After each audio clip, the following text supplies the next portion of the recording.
Mateus, no capítulo 24.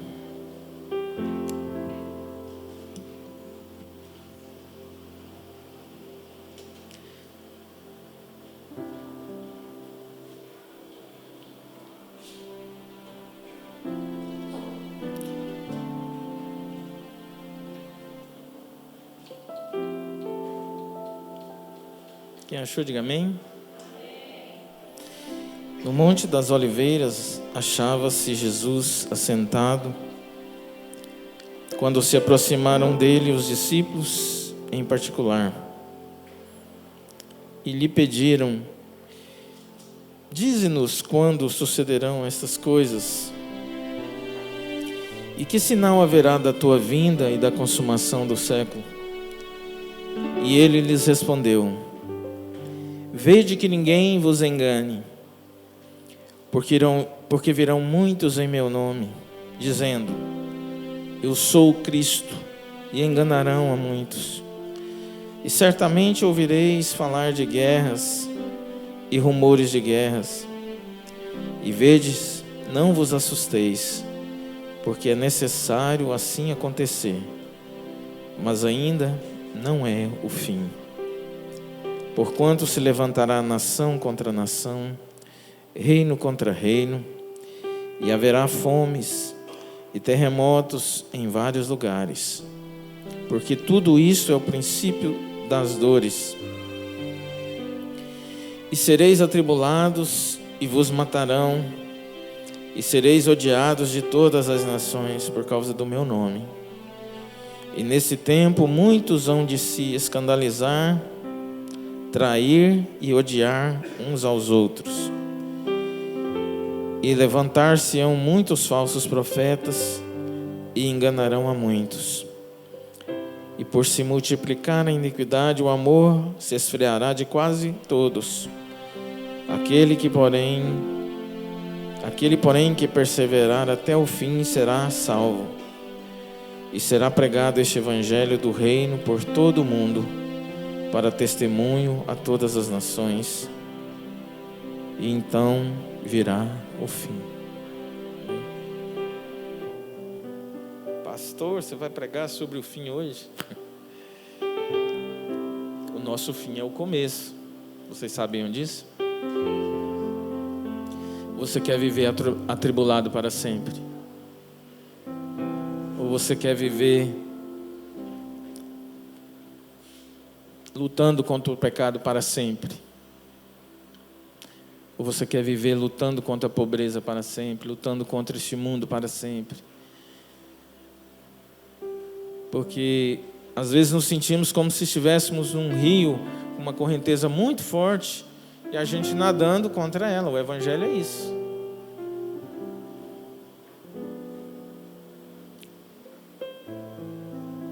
E Jesus, por mais que a sua essência seja o amor, que a Bíblia diz que Deus é amor, e Jesus é a expressão do Pai, a expressão desse amor, e por mais que ele tenha vindo pregar o amor, mas ele também ensinou sobre o fim. E eu estava essa semana meditando sobre o fim, porque vocês já pensaram que a gente não gosta de pensar no fim?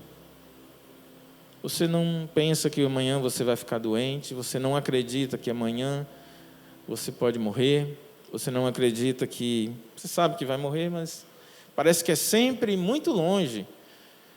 A igreja está dizendo que Jesus vai voltar, já tem mais de 2000 anos, e na nossa cabeça parece que não é hoje. Ninguém está esperando Jesus hoje. Quem está esperando Jesus hoje? Não disse preparado, esperando. Parece que ele não vai voltar hoje. Eu já preparei, chegar de noite na minha casa, eu vou fazer, se a minha esposa não fizer um jantar, eu faço uma panelinha de macarrão que eu costumo fazer lá e como e vou deitar.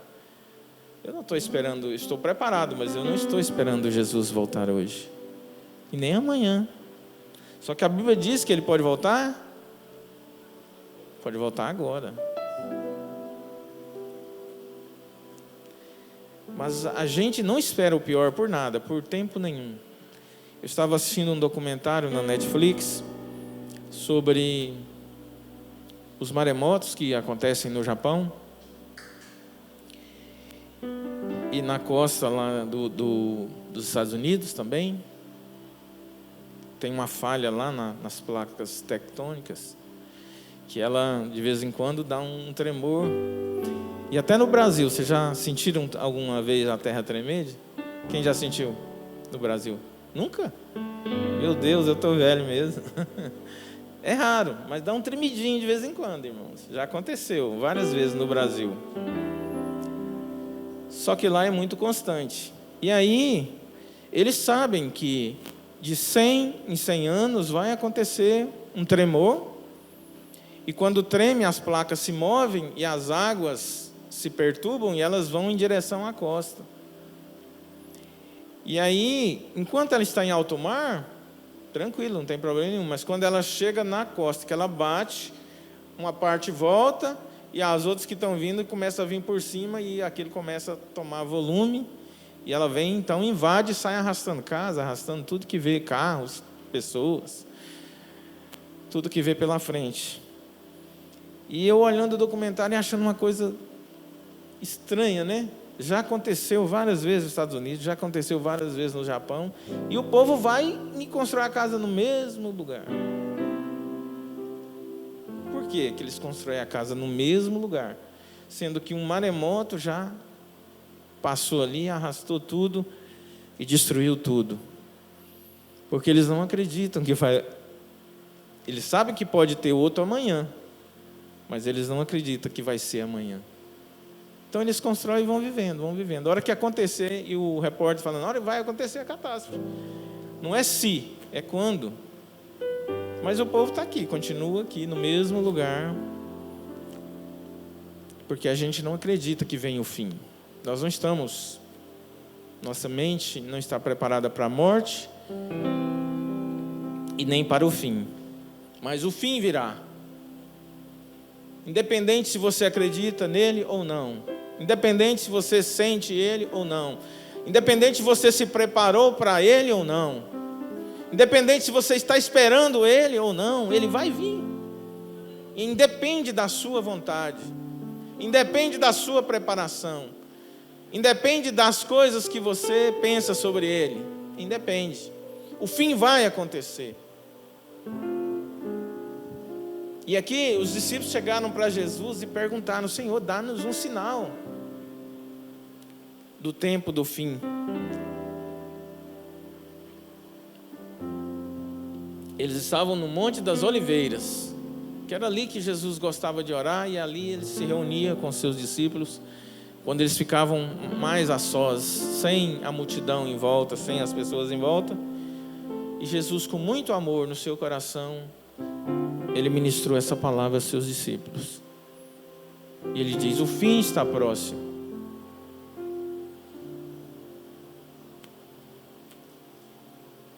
E eu estou aqui para alertar a igreja, assim como aquele cientista passou em toda a costa ali dos Estados Unidos. Eu estou tentando lembrar o nome do lugar aqui.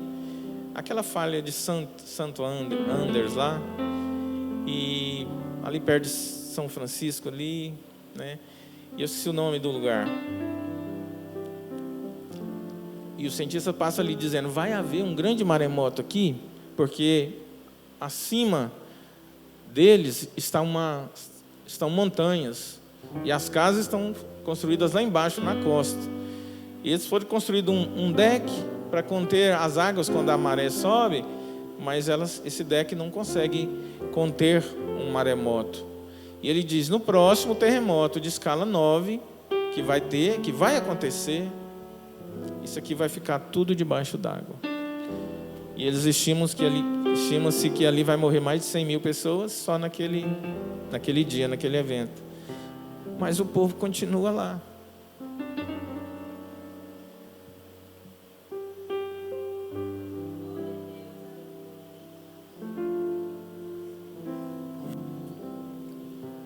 Aonde você está? Você está nas colinas ou você está no vale? Qual é o lugar que você está esperando o fim? Porque o nosso fim é Jesus. Graças a Deus, né? Você pode aplaudir a Deus. Porque o nosso fim é Jesus. E Jesus é a salvação. Nenhuma dessas coisas aqui vai sobreviver sobre você depois que Jesus arrebatar a igreja.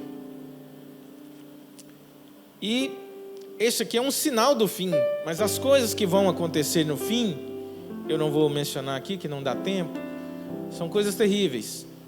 São coisas tão difíceis que a Bíblia diz que ai das grávidas naquele dia. E ai das pessoas, a agonia vai ser tanta que a Bíblia diz que a morte vai fugir. E eles vão clamar pela morte, mas a morte vai fugir. E a dor e a agonia vai ser tanta que eles desejarão a morte. Mas a Bíblia diz que a morte fugirá deles. Enquanto o fim não se cumprir, a morte fugirá deles. Mas não é essa a mensagem é só os sinais. E se os sinais já falam de tanta coisa ruim, imagina o fim em si. Só que o fim para nós não... Aqueles que estiverem aqui nesta reunião, que crerem nessa palavra e que acreditar nesses sinais, não participarão do fim. Pastor, quais são os sinais? Está aqui, Mateus 24.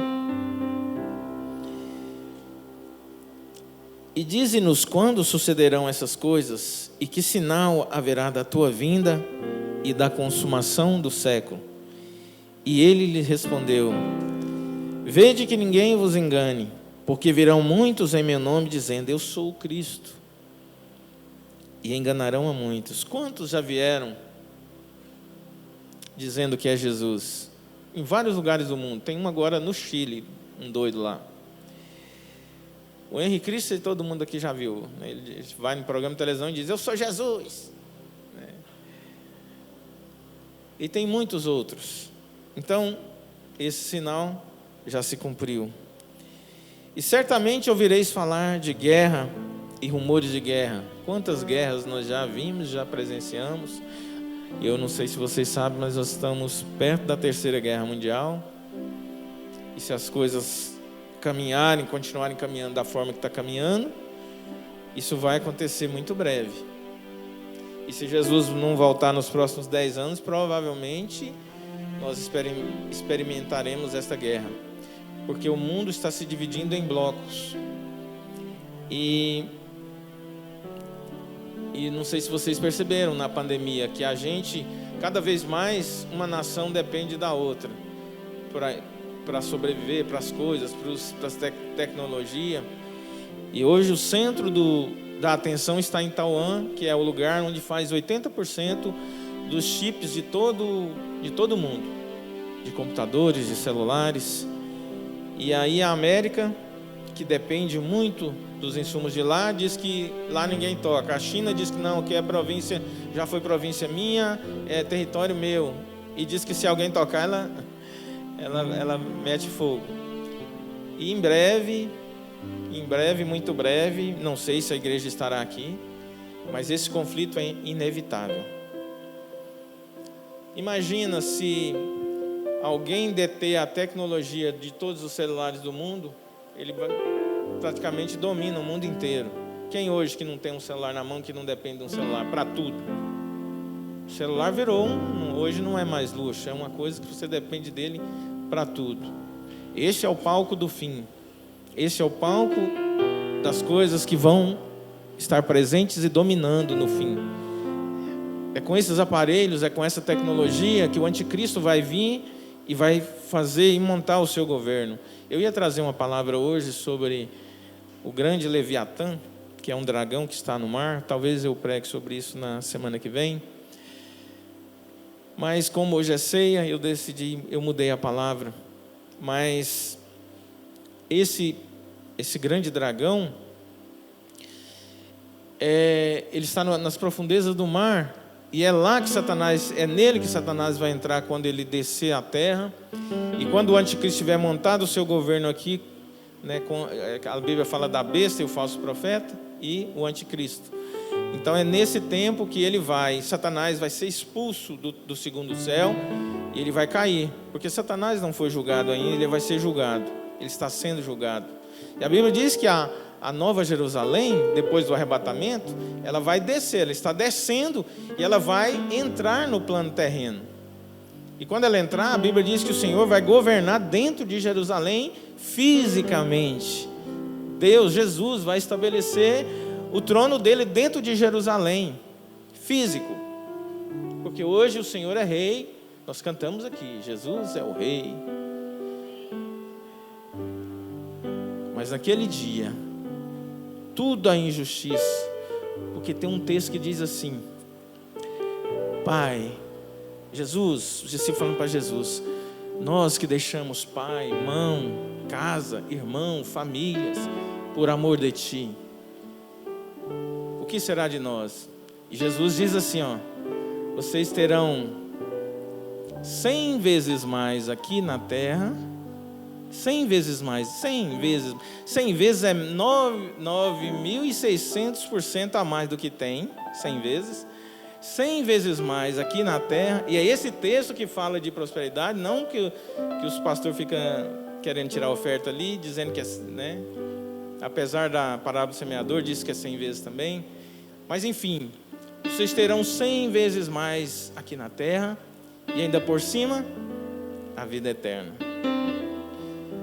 Jesus falou isso para Pedro, falou para Lucas, falou para João, falou para Mateus, para todos os seus 12 discípulos, até porque traiu. Eles estavam juntos, estavam reunidos, ouviram a mesma promessa. E isso não se cumpriu na vida deles. Você viu Mateus ter 100 vezes mais aqui na terra? Nenhum deles. E aí eu passava esse texto assim, não gostava muito, né? Porque texto que você não compreende na Bíblia, você fica com medo, né? Isso aqui escreveram errado, tem uma tradução errada, você fica com medo dele.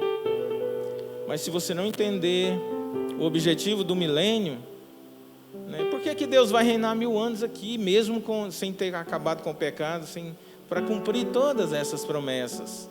E naquele dia, você que é pobre será rico, você que é doente será são, você que falta uma perna, você vai ter, apesar de não ter nem necessidade de ter perna, porque você vai andar na velocidade da luz, você vai aparecer aqui, desaparecer aqui e aparecer aonde você quiser, porque a sua velocidade vai ser tão grande que você não vai, parece que desapareceu e apareceu lá. Quando Jesus reinar aqui, quando Ele descer. Mas para isso é necessário, quando Ele subir, você subir junto com Ele, porque para você ter todos esses privilégios. E aí você fala, mas Jesus podia, tanta coisa que Ele podia fazer, Mariana, para salvar a gente agora, nesse tempo, né, que a gente fica pedindo a Deus para acabar com o pecado, prender o diabo. Jesus está, o tribunal do Senhor está montado, e todas essas coisas está sendo feita, só porque não na nossa velocidade, na velocidade de Deus. E quando Ele estabeleceu o seu reino lá, e a Bíblia diz que nós desceremos com Ele, e quando nós descermos com Ele, nós desceremos um corpo incorruptível, um corpo que sente, eu vou poder tocar, eu vou poder beber a água, nós comeremos com Ele lá no céu. A primeira coisa que vai acontecer depois do arrebatamento é que nós vamos cear com Ele. Não é essa ceinha de pãozinho aqui não, é comida mesmo, de verdade. Porque a gente imagina que o céu é um lugar de robozinhos, todo mundo vestidinho de branco, todo mundo em filinha, aí santo, santo, santo. Não, irmãos, o céu é aqui. Imagina aqui sem o pecado. Com o pecado a gente acha bom esse lugar? Quem quer morrer aí para ir para lá? Ninguém quer morrer, né? Quer ficar aqui mesmo com todas as lutas. Agora imagina, irmãos, isso aqui sem o pecado, que era o desejo de Deus. Era o desejo de Deus que você não adoecesse. Era o desejo de Deus que você não envelhecesse. Era o desejo de Deus que você não fedesse, não soasse. Era o desejo de Deus que seus dentes não caíssem. E todos esses males nos sobrevieram por causa do pecado. Mas Deus vai limpar. Então o fim de Deus é o começo. Agora, o começo para quem está em Deus. E o começo da ruína maior ainda para quem não está. Vedes, não vos assusteis, porque é necessário assim acontecer, mas ainda não é o fim. Porquanto se levantará nação contra nação, reino contra reino, e haverá fomes e terremotos em vários lugares. Porém, tudo isso é o princípio das dores. E então sereis atribulados e vos matarão. Já começaram a matar a crente? Ainda não, né? Não aqui, mas lá no... já estão matando. Daqui um dia chega aqui, né? Que a igreja está tão corrompida que pode, né, os governos vão mudando e cada dia mais. Enfim, não vamos falar de governo, né? Para não pecar. Porém, tudo isso é o princípio das dores. E então sereis atribulados e vos matarão, e sereis odiados em todas as nações por causa do meu nome. E nesse tempo muitos hão de se escandalizar, trair e odiar uns aos outros. E levantar-se-ão muitos falsos profetas e enganarão a muitos. E por se multiplicar a iniquidade, o amor se esfriará de quase todos. Aquele, porém, que perseverar até o fim será salvo. E será pregado este evangelho do reino por todo o mundo, para testemunho de todas as nações. E então virá o fim. Isso aqui já aconteceu, irmãos. Hoje, apesar das redes sociais elas terem um viés, mas o evangelho está sendo pregado através das redes sociais em todo o mundo. Já foi pregado a todo mundo. O rei está voltando. O rei está voltando. As trombetas estão soando. O meu nome a chamar. Sim, o rei está voltando. O rei está voltando. Aleluias, ele vem me buscar. Vamos ficar de pé e cantar essa música?